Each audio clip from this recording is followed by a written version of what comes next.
بسم الله الرحمن الرحيم الحمد لله رب العالمين وصلى الله وبارك على الأشرف الأنبياء والمرسلين نبينا محمد وعلى آله وصحبه وسلم أما بعد. And today, alhamdulillah, we wish to continue what we discussed previously, which was the third martaba of Islam, which is Iḥsān, al-Iḥsān.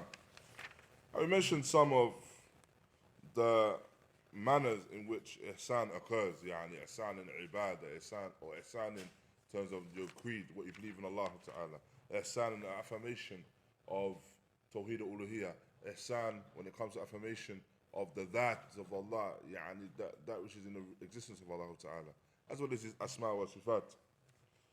And likewise, we mentioned the manner in which ibadah occurs is that there are two central pillars in order that ibadah is established upon. Ibadah is established on these two central pillars. The first of it being al-mahabba, love of Allah subhanahu wa ta'ala. And the second being al-khushūʿ, that the individual has humility before his Lord tabarak wa ta'ala. And thereafter, we wish to discuss as well from the different forms of Iḥsān, as mentioned by Shaykh Zayd, is Iḥsān al-Iḥsān fi sha'āir ta'abudiyya bada'an bit-tahara التي فرض الله سبحانه وتعالى في كتابه وبينها رسول الله صلى الله عليه وسلم بيانا مفصلا في سنته. And so, with this affair of Iḥsān as well, we should discuss is the Iḥsān which is found within the legislation, the sha'air of Allah, and the manner in which we establish ibadah, beginning with tahara, beginning with the manner in which we purify ourselves. For indeed Allah subhanahu wa ta'ala has made that an obligation upon us by way of that which is found within his book, as well as that which is mentioned in detail within the Sunnah of the Nabi alayhi salatu wasalam. One of the proofs of that is the statement of Allah tabarak wa ta'ala, يَا أَيُّهَا الَّذِينَ آمَنُوا إِذَا قُمْتُمْ إِلَى الصَّلَاةِ فَاغْسِلُوا وُجُوهَكُمْ وَأَيْدِيَكُمْ إِلَى الْمَرَافِقِ وَامْسَحُوا بِرُؤُوسِكُمْ وَأَرْجُلَكُمْ إِلَى الْكَعْبَيْنِ. And so, the proof for that being the statement of Allah tabarak wa ta'ala, oh you believe, if you come to stand in the prayer, then wash your faces, your arms up until the elbows, wipe over their heads, and wash the feet until the ankles, up until the ankles. And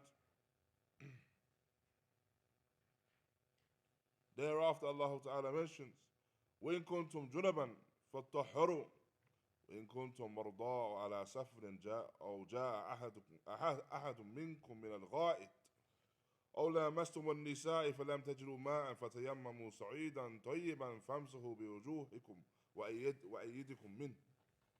And thereafter Allah Ta'ala, He mentions, and if you are in the state of janaba, then purify yourself.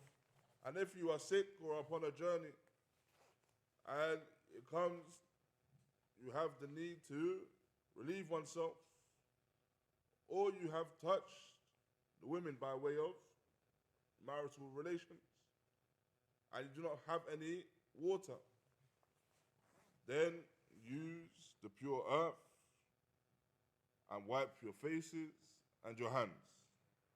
And so here thus, within the ayah, Allah Tabarak wa Ta'ala makes clear the affair of purification. And the purification beginning with wudu. The wudu using the ma'tuhur, using the pure water. And if the person is not able to do so by way of using the ma'tuhur, then if the water is not present, for example, then the person purifies himself by way of making tayammum. The action of tayammum, where they wipe upon the limbs, wipe on the face, wipe on the arms, by way of this action of tayammum, in place of the wudu and the water. And so this is an example of how what we find within the legislation is that the one that is sincerely seeking to be upon ihsan in his ibadah, that begins with his tahara, that he needs to perfect his purification in order to be upon ihsan. Likewise as well, the one that seeks to be upon ihsan in his ibadah, then he must establish the prayer. He can't be upon iqamat al-salah. For you find that this affair of iqamat al-salah is mentioned in the kutub al-fiqh or shuruhat al-hadith. You find a book that explains a-hadith, you explain the kayfiyat al-salah. Or you open the books of fiqh, explain the kayfiyat al-salah, how the person establishes the prayer. And you find that the ulama, the fuqaha have mentioned this in a manner which is awsa, and is vast, discussing all of the facets of the affair of the salah. But as we mentioned previously, when the salah is mentioned within the nusus, the salah is mentioned as iqamatan, that the salah is mentioned as something that needs to be established. And it's not mentioned as the mere performance of the actions. Why? Because the person, or what's required from the believer, is to establish the prayer. Establish the prayer first and foremost in accordance with the hadith of the Messenger of Allah sallallahu alaihi wasallam, where he mentions sallu kama ra'aytumuni usalli, pray as you see me pray. Likewise, the person needs to establish the salah in a manner which is with khushūዕ. He has his heart attentive to that salah. So it's not the mere action. Rather, he's praying as if the Prophet sallallahu alaihi wasallam prayed. For the man, he seeks to establish the salah in the jama'ah. All of this from establishing the prayer. And so all this is from ihsan of the individual. And this is the ihsan that occurs in all of the arkan of Islam. And in terms of ibadah, that the person seeks to attain and to be upon ihsan by way of it. Likewise, Shaykh Zayd mentions as well, ihsan is needed when it comes to the manhaj of jihad. Jihad fi sabilillah, fight for the sake of Allah. As well as the manhaj of daʿwah ila Allah. When you call to Allah subhanahu wa ta'ala, the person must be upon ihsan, must seek to perfect the manner in which they do so. And that they must seek to call in a manner which is in accordance with the haqq. For indeed, a daʿwah, the Shaykh mentioned, a daʿwah is a form from different forms of jihad. Calling to Islam, calling to Allah subhanahu wa ta'ala is one of the different forms of jihad. وقد تكون الدعوة بتعليم الخلق. And it's possible that the da'wah is the action of teaching the people and directing them away from shirk towards tawheed in a manner which is correct, or directing them away from ma'asi towards ta'ah, towards obedience, directing them away from disobedience and call them to the affair of obedience.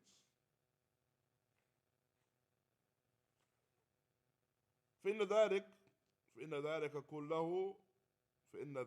كله يكون من أعظم أنواع الجهاد. All of these things are from the greatest forms of jihad. Calling to Allah subhanahu wa ta'ala, calling to the sunnah of the Nabi alayhi salatu wassalam. لأنه فيه إرضاء للرب وإحياء للقلوب. It's an action that brings about the pleasure of Allah subhanahu wa ta'ala, the pleasure of His Lord, and gives life to the hearts of the believers. And it's a means of giving insight to the ummah. And the Shaykh mentions an important point here where he says, وَلَا يَكُونْ إحسان في الدعوة إلى الله إلا إذا سلك الدعاة إلى الله مسلك الرسل والأنبياء في دعوتهم. And so it's not possible that you have ihsān in da'wah except that the da'i, the caller, traverses upon the path that the callers to Allah, i.e. the prophets and the messengers were upon in their call. So it's not possible that a person embarks upon calling to Allah in a manner that he feels like doing. It's whatever he feels like doing at any particular point in time. And then he wants that to coincide with being upon ihsān. No, rather ihsān in all affairs is in need of being in accordance, or ihsān in all affairs is in need of the affair of tawqifiyya. Ihsān is in need of being in accordance to the sunnah of the Messenger of Allah sallallahu alaihi wasallam. And da'wah is no different. The call is no different. Calling to Allah is no different. And so, specifically, when it comes to the ummah of Muhammad sallallahu alaihi wasallam, then they must traverse upon that path that has been laid out to them in the manner in which they give da'wah and adhere to the affair of da'wah in the manner in which the Anbiya were upon, and at the end of them, the final one from them, the Prophet Muhammad sallallahu alaihi wasallam, as well as adhering to the patience that they were upon. They remained patient in all of their affairs they came about, where individuals sought to overcome them. They remained patient. And this is the tariqah of da'wah. And the one that is seeking to be upon ihsān in da'wah, he first and foremost gives da'wah in the same way that the Anbiya or Rusul gave da'wah. But also, if you're going to give the same da'wah as them, then you have to accept that you may face some of the trials or a portion of the trials that they face. And if you face a trial or a portion of the trials that they face, then upon you is patience in that regard as well. Because they adhere to patience. The person cannot say, I want to be muhsin fi da'wati. I want to be from the muhsineen in da'wah. But I'm going to call to the way of the prophets and messengers, but as soon as the trials come, I'm going to leave it off. I'm going to leave it. No, rather you have to be aware of the da'wah and aware of his trials. Rather, some of the Anbiya wa Rusul were killed due to the da'wah that they gave, due to them calling to Allah subhanahu wa ta'ala. And so, it's a must, thus, that the da'i, it's understood that the da'i, the caller, he takes that path that has been laid out by the Anbiya wa Rusul. These individuals that began their da'wah with aqidah to Tawheed. When they called the people, they began with Tawheed. Irrespective of whatever was going on in their lives, whatever was going on in the land that they lived in, whatever the trials were upon their upon their nation, their da'wah always began with Tawheed. And this is something that Shaykh Rabi' he mentions in his book, Manhaj al-Anbiya fi daʿwah ila Allah, and for those of the prophets in calling to Allah. He mentions examples of Musa alayhi salam. Musa alayhi salam lived in the time of Fir'aun, tyrant, the one that claimed rububiyyah for himself, the one that killed the abana of Bani Israel, the sons of Bani Israel. Na'am, oppressed Bani Israel. And his da'wah did not begin with warning against Fir'aun due to his dhulm, essentially. Rather, Musa alayhi salam, his da'wah began with warning against Fir'aun by way of his shirk and establishing Tawheed within the hearts and the actions of the people. For no doubt, if a person sees trials and tribulations and they want those trials and tribulations to be rectified, then of course, and it's muntaqi, it's logical that you rectify your relationship with the one that has control over all affairs, Allah subhanahu wa ta'ala. How is it that you want your affairs to be rectified, but you don't rectify your relationship with Allah, and you begin with your aqeedah? When we say people need to have good manners, my fellow, good manners begins with your manners with your Lord. Your manners with your Lord is your aqeedah, your creed. And so the da'i, when he's seeking to rectify a people, he needs to rectify the people when it comes to the manners that they have with their Lord subhanahu wa ta'ala. And if they have good manners with their Lord, then they can look at the rectification of their affairs. Because then they can turn to their Lord and ask of him. They can ask Allah subhanahu wa ta'ala. Why? Because they're muwahhidun. The people of Tawheed. They're giving Allah ta'ala his due right. But before that, how can they not give Allah ta'ala his right but expect him to change their affairs for the better? Likewise, Shaykh mentions the daʿwah of Yusuf alayhi salam when he was imprisoned. How he was imprisoned, running wrongfully. And when he was within the prison, he gave da'wah to Tawheed. He spoke to the prisoners, the people in the prison with him, and he spoke to him about Tawheed. The Tawheed of Allah ta'ala. That's how his da'wah began, alayhi salam. Not anything else. Not about his false imprisonment. Not regarding anything that he had, any grievance that he had, any personal grievance that he had. No, rather his da'wah began with Tawheed. Calling to Allah subhanahu wa ta'ala first and foremost. Because he, alayhi salam, recognized that this is what brings about rectification for the people. This is what brings about rectification for the people and what they're upon. And so thus, Shaykh goes on to mention that an example of what opposes this affair are these madaharat, these protests that happen in all these lands. And he describes it as izaj, an annoyance. And essentially this is what protesting is. Even the protesters themselves, they will describe it as that. They will describe their actions as an annoyance and an inconvenience. And so they shouldn't become offended if we say it's annoying or it's an inconvenience, because that is the essential goal of what they're doing. That they want to cause an inconvenience, they want to cause a disruption. And they justify those disruptions by way of what? By way of their statement that we need to draw attention to whatever the affair is. Affair X, affair Y. Whatever the affair is, they want to draw attention to it. So we're going to disrupt whatever the affair is of that day. We're going to close down the middle of the whatever city it is, and close all the roads.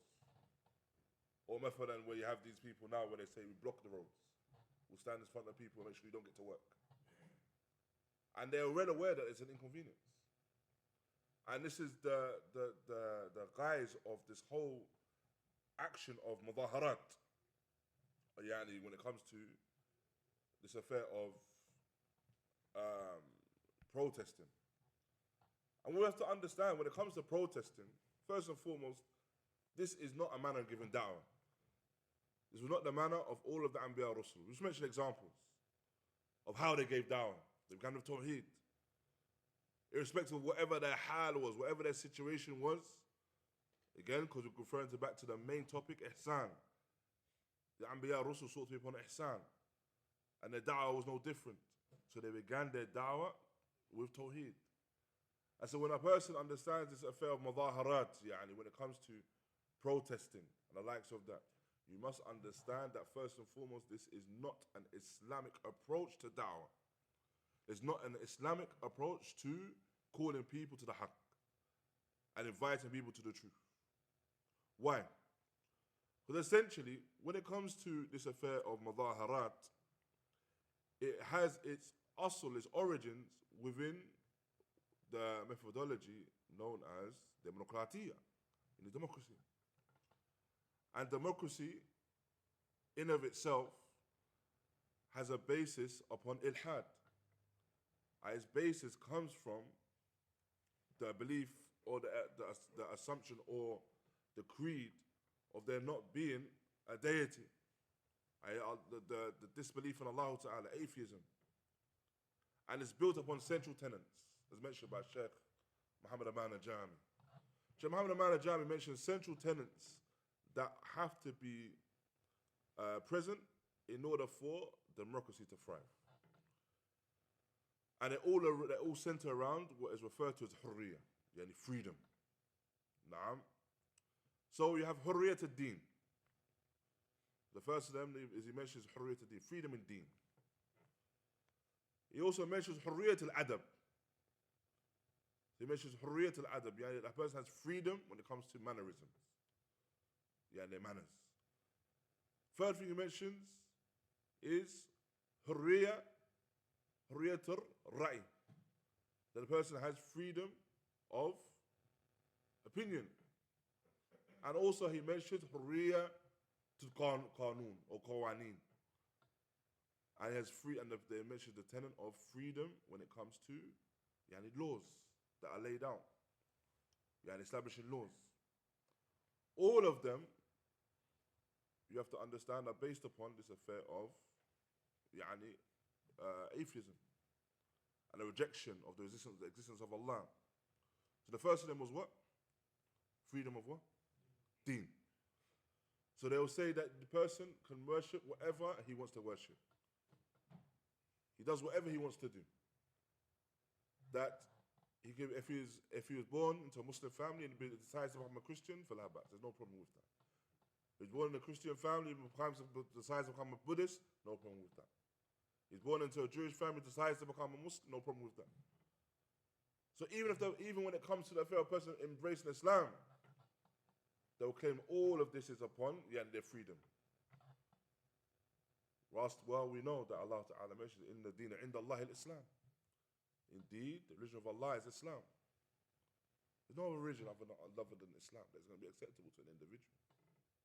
However, because there's the claim or the underpinning basis that there's of atheism within this affair of democracy, then they will say that you have freedom to do whatever you want. Why? Because as far as they're concerned, all of the adyan are tafiha. All of the religions are insignificant. So choose whatever you want. Do whatever you want. Because they're all insignificant. Now, does that make sense? The second we said is freedom in what? And adab. Essentially, what do you think this is referring to? We say freedom in adab. Manners, but how? No, specifically what?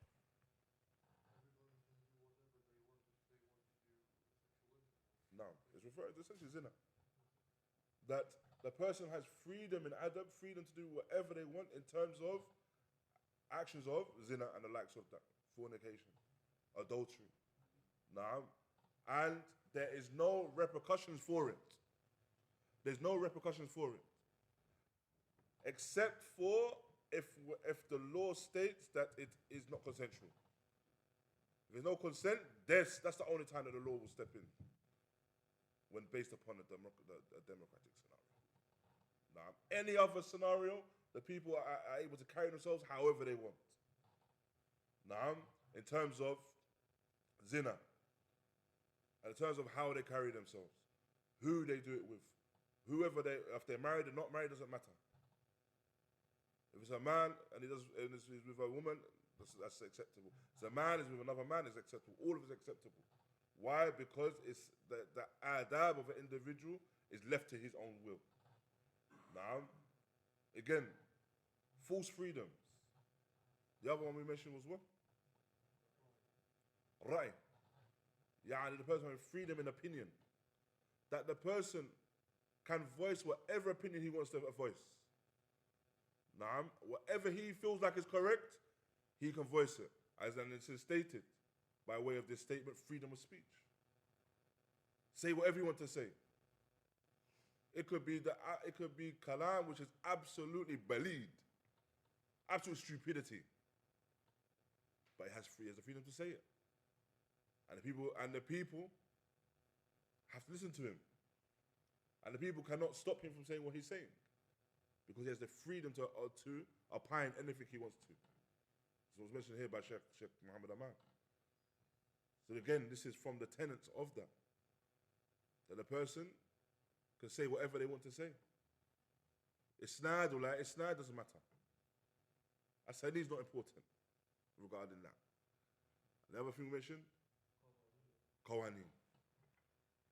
The freedom when it comes to qawaneen. Yani laying down laws whatever you see fit at whatever given time.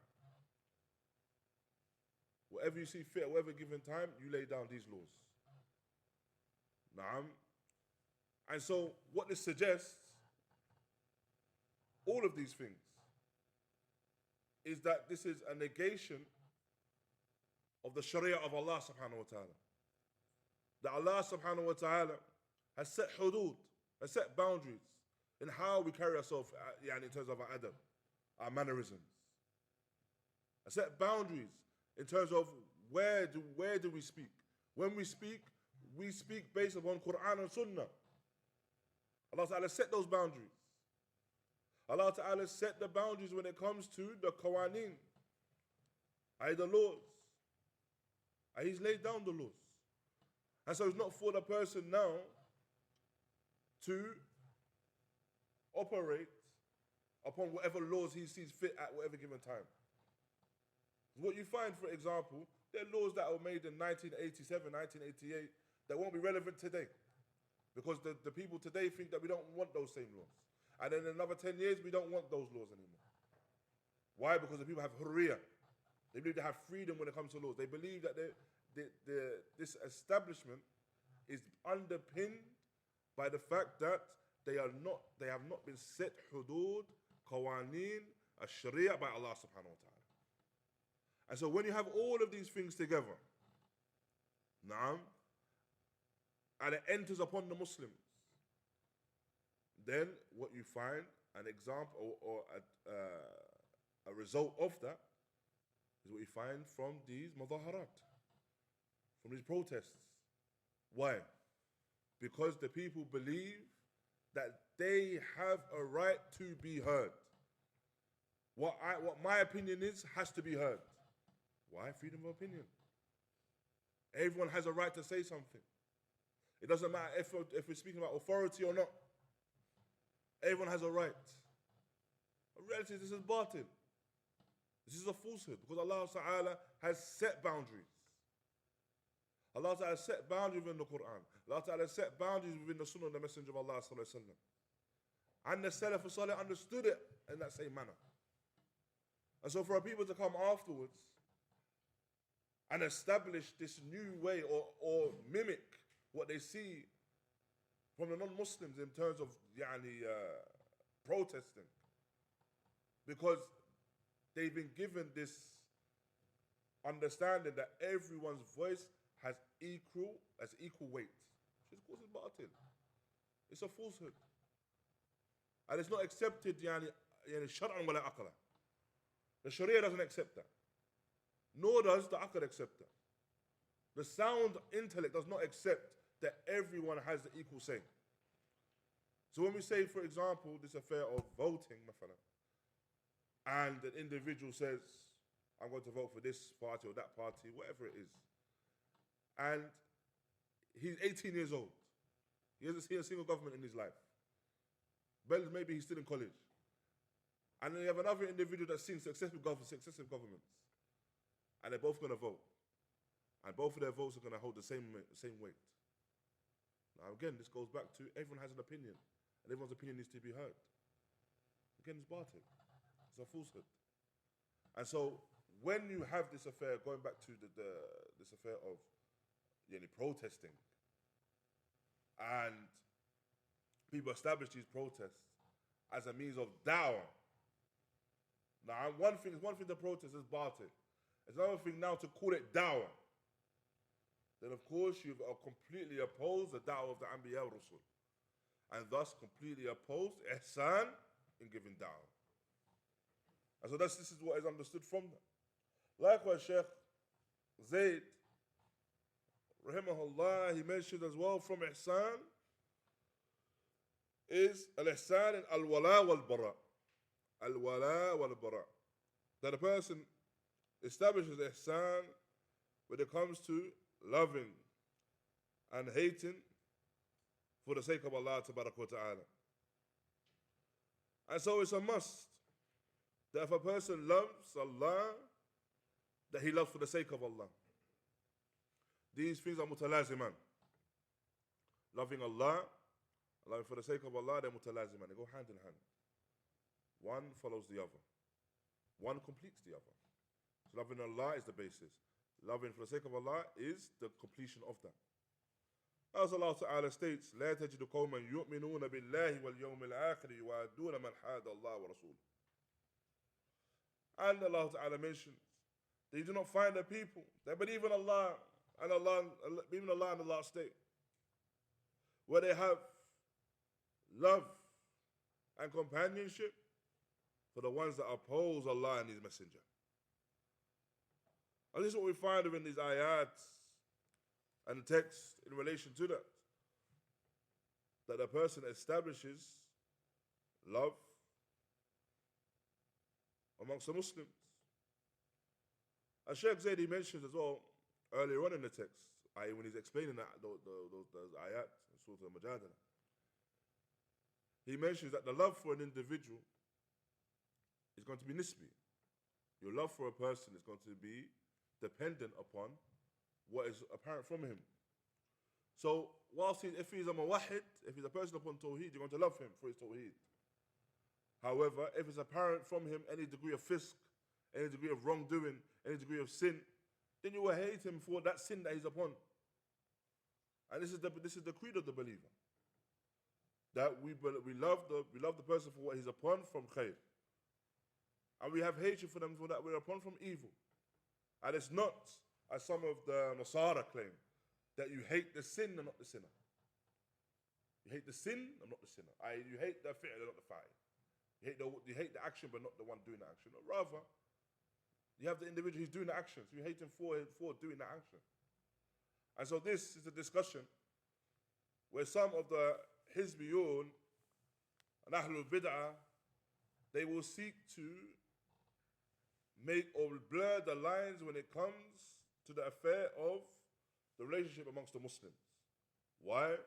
Because their individual creed is one where they are seeking for the Muslims to be united in a manner that is opposition to the haqq, in opposition to the haqq. Yani, meaning that they seek for the Muslims to be united in a manner where it's based upon the principle al-ma'dhara wa ta'awan. Yani ma'dhara wa ta'awan. Yani the principle of the Ikhwan al-Muslimin. Where we leave off that which we disagree upon and we come together upon what we agree upon. We leave off that which we disagree upon and we come together upon what we agree upon. However, if now, for example, you have an individual, مثلا, from amongst the Rāfidah,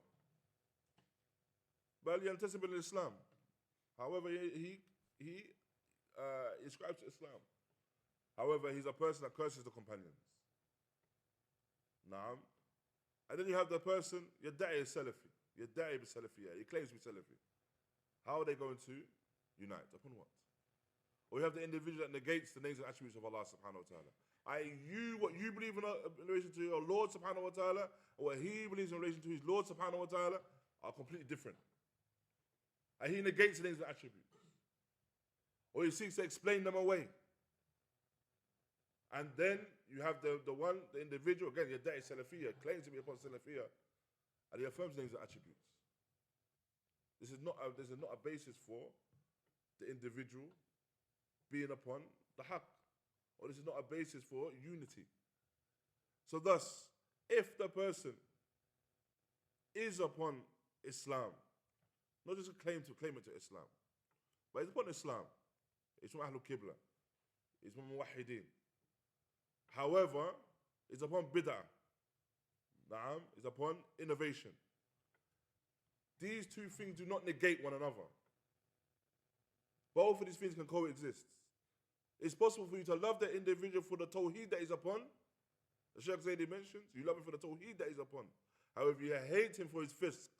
What's his fisq in this regard? His bid'ah, his innovation. And so these two things are mutalazim, and they go hand in hand. And so it's not a case where it's all love or all hatred. It's all absolute. Why? Because Ahlul Sunnati wal Jama'ah, our affair is not absolute. And the discussion around these things can be nuanced. And is nuanced. It's the fact, the reality is that when it comes to a person, if he's upon Islam, we love him for his Islam. However, if he's clearly upon fisq, transgression, whatever the transgression may be, then of course we have hatred them for their transgression. If necessary, we make hajr of them. We boycott them for their transgression. And this is not something that would even be argued if it was something other than bid'ah. If you knew that a person was a Muslim, but is a bank robber, no one would have any problem saying, do you know what, we're not going to sit with him. We're not going to sit with Fulan because he robs banks. People accept that.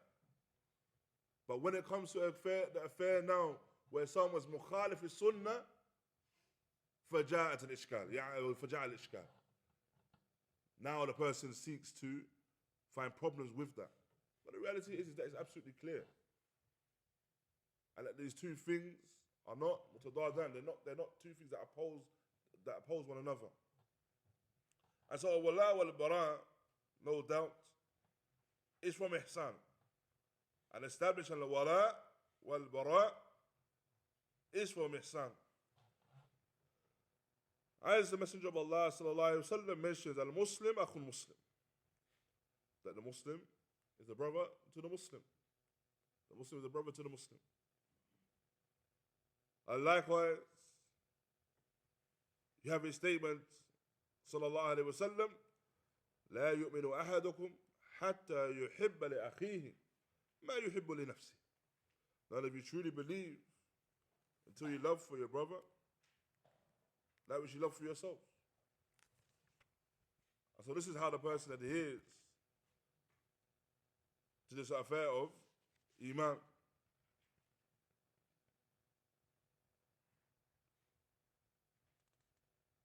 And so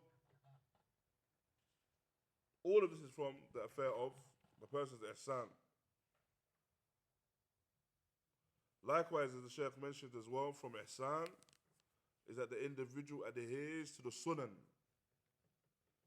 The person adheres to the sunan, to the affairs of sunnah, the sunnah al-ratiba, or ghayr ratiba, for example, the salawat.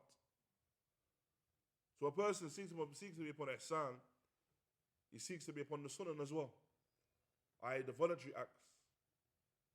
For example, the salawat, there's voluntary salawat that a person can strive to be upon. And what I advise brothers to do, if you haven't already, is read about the different salawat that you can pray and the different opportunities for khair. Generally now, we know about the sunnah al-rawatib, the sunnah al-rawatib. However, there's other salawat that a person can pray for in different scenarios. And so, what is beneficial for the individual is that he learns about them, he reads about them, reads a hadith about them. He reads some of the hadith about the rewards that I mentioned within them. So it encourages himself to do these actions. Likewise, when it comes to the zakah, of course, zakah is an obligation. But giving sadaqah, giving charity, likewise, giving charity is from the actions that are voluntary. Voluntary charity. And there's always opportunities to give charity, especially in this country that we live in here. No doubt, this country that we live in is one which is, as they say, ta'ban. There's not much khair here. Now, due to who we live amongst, due to the nature of the people that are here, due to the nature of the people that we live under, that we live amongst mujrimeen. However, there's opportunities for khair as well. Sometimes opportunities for khair that are not present in other lands, in the Muslim lands. As reminds me of something that Shaykh Zayd himself actually mentioned to our brothers in London before he passed away. It was over 10 years ago, maybe 10 to 15 years ago now. And he mentioned that as an encouragement to them. He mentioned that which you have in the UK is something that we do not have here in the Mamlaka Arabiya to Saudiya, in the Kingdom of Saudi Arabia. You have the opportunity to call people to Islam. You have the opportunity to establish the call to Islam. Establish daʿwah to Islam. These people that are walking and not upon Islam, you have the opportunity to call them to that. And attain the reward of calling them to that. That was an encouragement for our brothers. Likewise as well, in addition to that, we have the opportunity by way of our sadaqah to establish masajid. Now, establish the masajid lillah.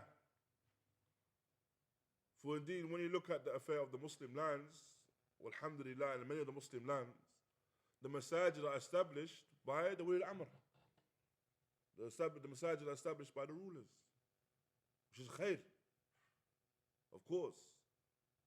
But no doubt here, the rulers will not be establishing masajid, or won't be establishing masajid upon sunnah. They might establish masajid, but not upon the sunnah.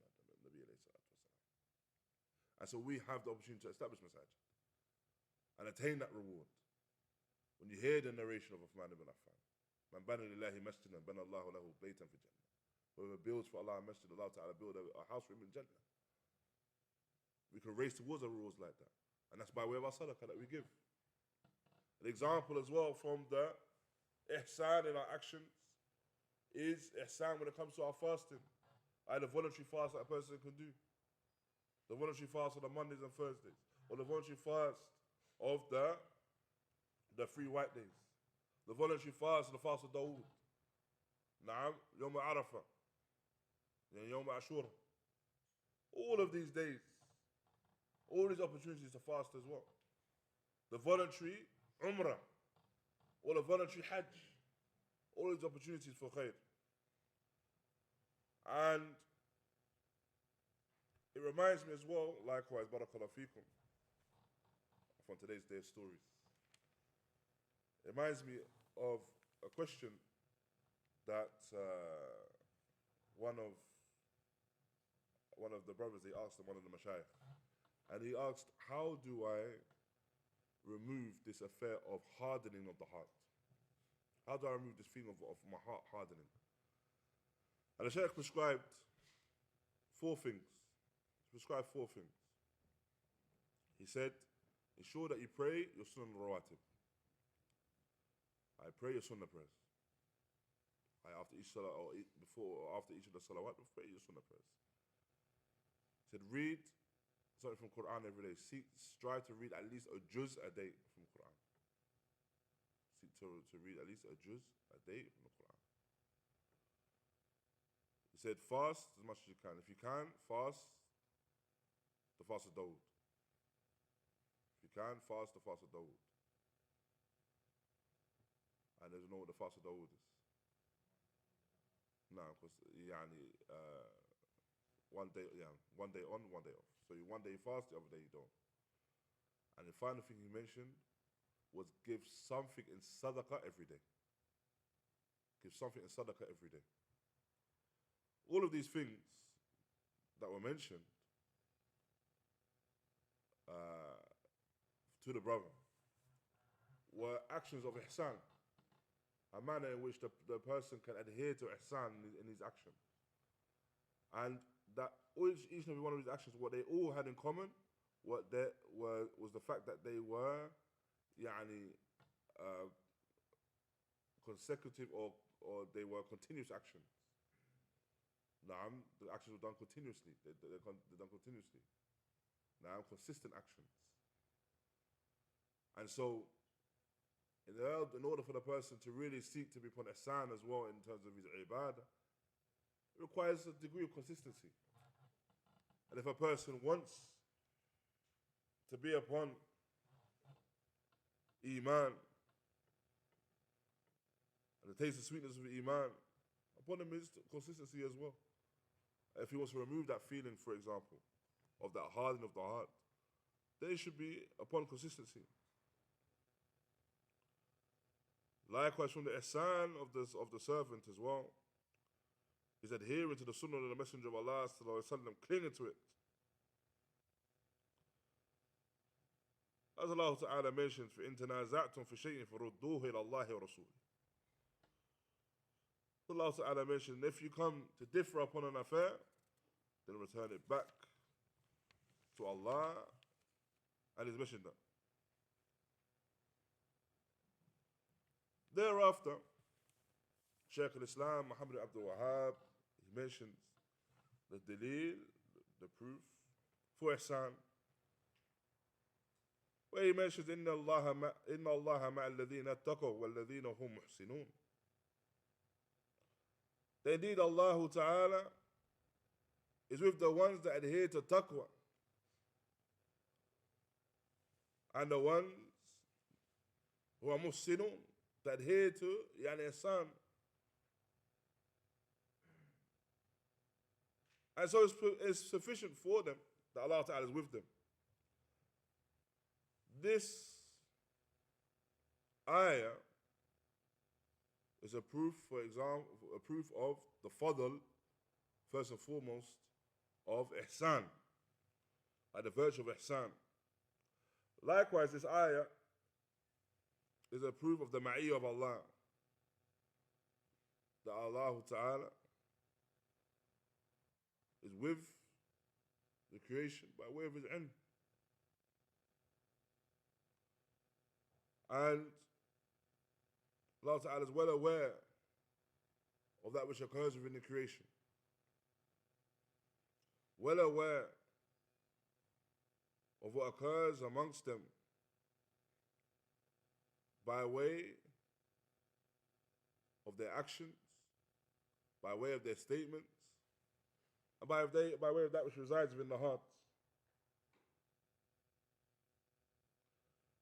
And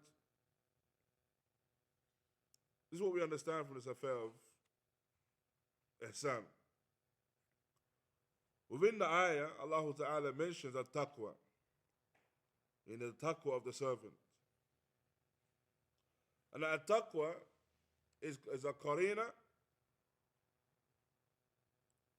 yani it goes alongside and it's hand in hand, it's mutalazim with ihsān. That the person cannot be upon ihsān except that he's upon taqwa. And the person cannot be upon taqwa except that he's seeking to be upon ihsān. He's well aware of Allah Ta'ala watching him. And that ihsān في كل شيء من عبادات الظاهرة والباطنة أقوالها وأفعالها وأعمالها على المنهج الصحيح والوجه الصريح. And so ihsān occurs by way of the ibadat, by way of the worship, whether it be apparent or hidden, by way of speech, by way of actions, upon the manhaj which is correct and upright. And this, no doubt, barakallahu feekum, is just some of what we want to discuss in relation to ihsān and that third martaba, that third level of deen. And of course, there's so much more that could be said, and so much more that we left from the speech of the Shaykh, just due to time restraints. But this is what we wish to discuss with Allah. Wallahu ta'ala a'lam. Barakallahu feekum. Wa jazakum Allahu khaira. Wa sallallahu wa barak ala nabiyyina Muhammad wa ala alihi wa sahbihi wa sallam.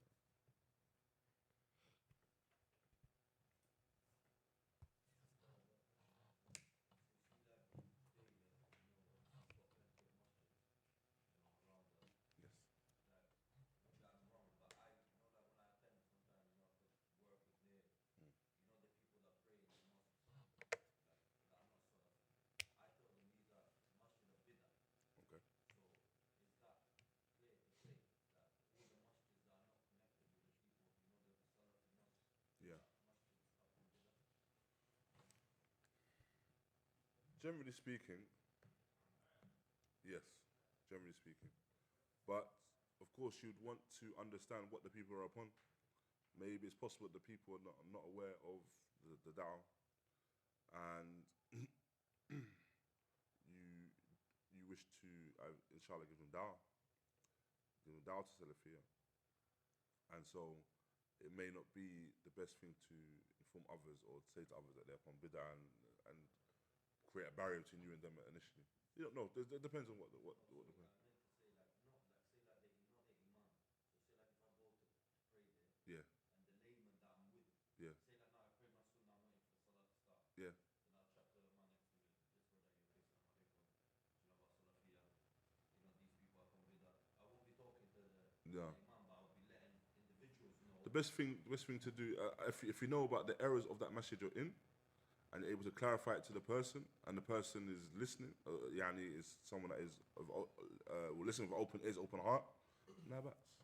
If you're in a masjid, for example, you're here in Masjid Furqan, and you know the errors of Masjid Furqan. You know that they're the people that invite Ikhwanis. You know that they have the books of Sayyid Qutb in their masjid. You know that they're people that within them have Khariji tendencies. And you see someone in the masjid, and you seek to inform him of that, for labats, no problem, inshallah. No, this is the example. No. What's the ruling in Car finance.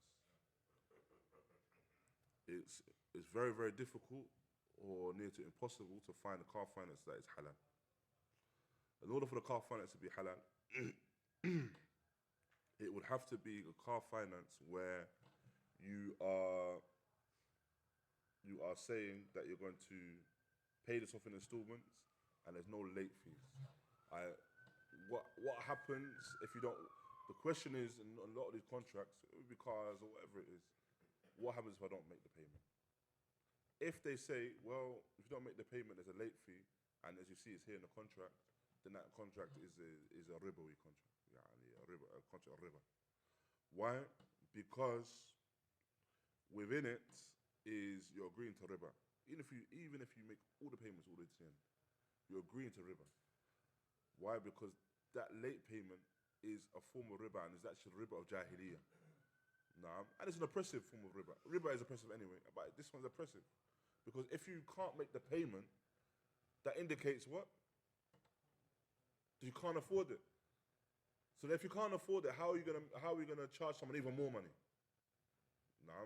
So generally speaking, they'll say 0% interest based upon the fact that they don't regard that as being interest. So they say 0% interest, these are the payments. That can't be done. If it's what they call hire purchase, and even if they didn't have late fees, they say it's hire purchase, where you rent it for a period of time and then they have at the end what they call a balloon payment. This is not permissible. Why? Because it contains two contracts within one. And the Prophet ﷺ, he forbade having two contracts within one. The two contracts within this one is the fact that you have the first contract, which is the hire. They even tell you the two contracts. The first contract is the hire, second contract is the purchase. Hire, purchase. So you can't have those two contracts. Because there's two contracts in order for you to get that one asset, which is the car. You have to only have one contract. Whether it's if you're hiring it, you're hiring it, and then obviously give it back. If you're purchasing it, you're purchasing it. But you can't be hiring it and purchasing it at the same time. If now, for example, though, you were to come to an agreement with someone or even a company, and you were to say, listen, I'm going to make a payment of this amount every month, but you cannot put these late payments into the contract or whatever else, and they agree to it for whatever reason, then that's permissible. Even if, for example, what you may find is that someone say, okay, if you sell the car now, I'll sell you the car now. If you buy it now, it's £10,000. If you pay in installments of £1,000 a month for a year, it ends up being what? Mathematicians? 12,000. This is permissible as well. This is not riba, because this is not you. You haven't made an agreement upon anything at that point, right? If you agreed that first payment, or that first manner of paying, then this is something which is advantageous for you, advantageous for them. If you agree that the second one is it's also advantageous for you, advantageous for them. If you pay the 10,000, it's advantageous for you because you pay less, and it's advantageous for them because they get all the money at once. The second one is advantageous for you because you are able to pay off in a more manageable manner, and advantageous for them because they end up having more in the end. Naam. So either one is correct, is okay. Naam. It's not riba in relation to, because you're not dealing with the same commodity. Naam. If it was a case of I'm giving you £10,000 and you're giving me £12,000 back, then this is riba because you're dealing with the same commodity. No. That makes sense? One more question. So, when it comes to work now, Yeah. you're dealing with obviously the non-Muslims. Yeah. And then you just, when you're discussing the like lunch breaks, obviously you're in the same, canteen area. And then, you just discuss work. Obviously, you're Muslim. Yeah. Would you be accountable for not going in depth about Islam? Like obviously daʿwah is not just smile, mate. You have to tell them the reality, innit? Yes. He's Allah, his rules, his regulations. Yeah. Would you be accountable if you just kept it work, mate? Or is there a must? Allah knows best if you say accountable. Allah Ta'ala knows best. But at the same time, you should always look for opportunities to give da'wah. Now, and it's very rare that you're going to find a scenario that prevents you from giving da'wah, if that makes sense. Like, put it this way, the Anbiya Rusul gave da'wah and they were harmed that way with their da'wah.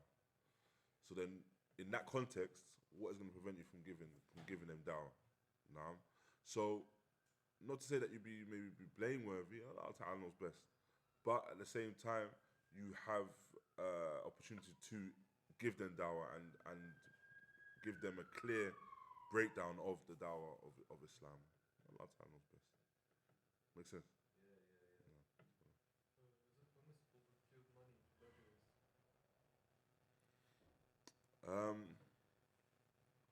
In terms of giving them your wealth,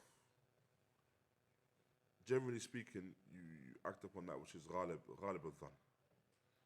Now, so that which is you generally what is generally you perceive from it. The best case to do, if they're asking for money for food, buy them food. Now, because they're asking for something, now which is for food. So you buy them the food, inshallah. If they refuse the food, then you know that they didn't want it for the food. Oh, generally speaking, they didn't want it for the food. But if someone's genuinely in need, sometimes it's a Muslim. Because when we say beggar, sometimes you have beggar on the street. But sometimes you might just have a brother that you see about and he just asks for money. Sometimes they pop up in community. And they just ask for money. And there's no harm in giving them money if it's the most zahir is that they need it. However, what is better is that you direct them towards resources in order for them to earn money in any way, shape or form. So if a brother comes, for example, and he's asking for money, aid him. If it seems like it's a genuine case, and by way of giving that money sadaqah, inshallah khair. But at the same time as well, you want to aid him in terms of not being in that scenario anymore. You want to aid him in terms of that immediate situation, but also going forward as well, inshallah. No. A mobile phone contract where you pay for a monthly usage and you pay for the phone itself. Yeah. Is that considered to be two contracts the same? Allah knows best. Allah. It's from what's apparent.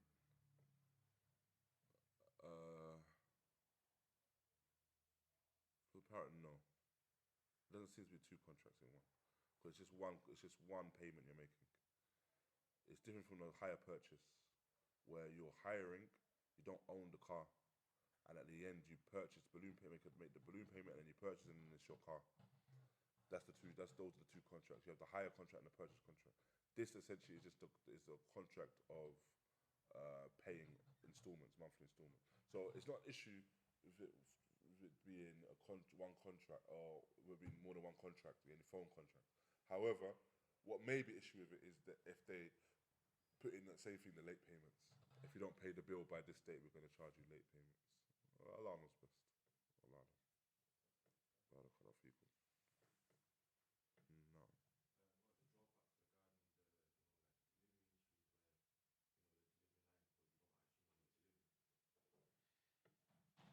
delivering lines, but you don't actually know you're delivering? Which company? Amazon. Where you just,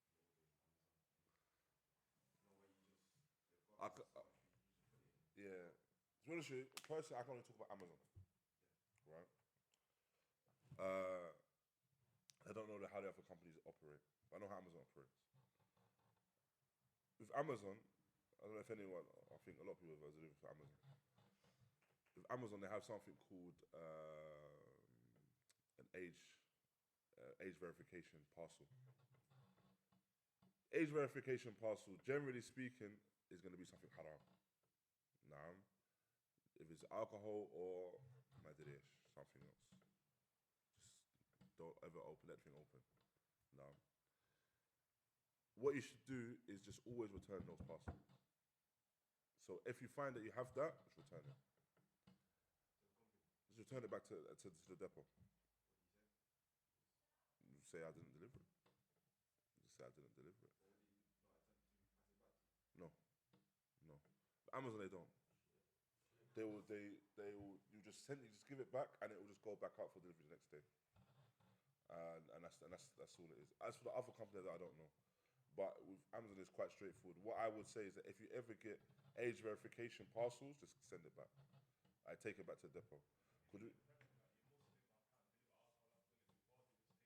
Yeah. Yeah, I asked Abu Muhammad about this job, because obviously I was going to go for this job, Yeah. And what he told me was, because this is what I was going to do, basically, because you get, a sack, like a box of. I know. Yeah, the coloured sacks. Yeah. So what I was going to do with my own intellect is not deliver the ones that are haram. Yeah. Okay, which is alcohol is involved as well. Yeah. You can see that it's got a glass bottle, like it's covered, but you can see like it's like a picture of a glass. Which most likely is alcohol. Yep. But what Shaykh Abdul Hakeem said to me, that you even taking it back to them is you transporting that alcohol, which is not permissible. So then that's why I've left the job. You get it? So even taking it back, Shaykh Muhammad said he's dealing with it. You get it? So it's not permissible, he said to me, even. I was going to start on a Monday, and then the same day I quit when I came to the class. I mean.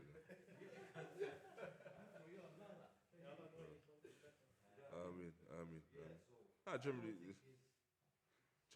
it's definitely is a wajh when you're talking about giving them something back, whatever. But what they do with it is up to them. You're not involved in that dealing, if that makes sense. You've given it back to them because it's their possession. But you're not involved in any part of the delivery process. Essentially, giving back to them, you've removed yourself from the delivery process, and Allah knows best. Because you're not involved in packing it. You're not involved in giving it to a delivery driver. You're not involved in you just said, listen, this is not. I'm not delivering this. Take it. Do whatever you want to do with it. Like you've removed yourself from that process, from that chain. If that makes sense. So, generally speaking, you would want to try and avoid things like that anyway. If you can. For example, I know one brother, he used to go in the bags before his route and used to look for all the alcohol and take it out at the beginning. Right? Do it like that. But the point is that you try to do your best in terms of all of these situations. Or you look for routes that have less alcohol, for example, or don't have alcohol. For whatever reason, Allah knows best. In Liverpool, they don't drink alcohol like that. They don't order Amazon. They don't order alcohol. So if you want to do Amazon, do it in Liverpool. No, but that's all I could in terms of Amazon. I know that's how that works. Other companies maybe you could just give the items back straight away. I don't know. And then maybe other companies they say you have to deliver everything. Some companies they'll say that we don't want to bring back a single item. But because Amazon have so many parcels, for example, you might be delivering, depending on which kind of Amazon is doing, but you might be delivering 250 parcels a day. So if you bring back one parcel out of 250, it kind of gets lost in the system, if that makes sense, or it doesn't get taken account for like that. So it all depends. It all depends. But what I would advise, if you were to do something in terms of delivery, is work more in terms of delivery where you're working from warehouses, where you're just delivering to like warehouses and things like that, where you're not delivering to homes and things that are haram. Allah knows best. No.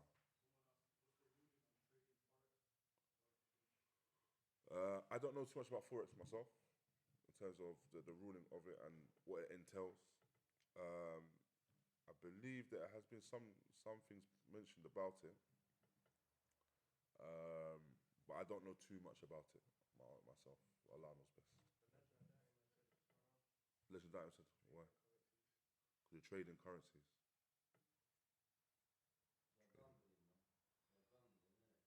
Not necessarily gambling, no, but you're trading money with money. The currencies are different, yeah. It's like taking silver and gold, yeah. So, Allah knows best. Yeah, send it. Inshallah, that'll be good to see you. Jazakallah khair. Barakallah feekum, ikhwan. Jazakallah khair. If we can let the sisters leave first, inshallah. Barakallah.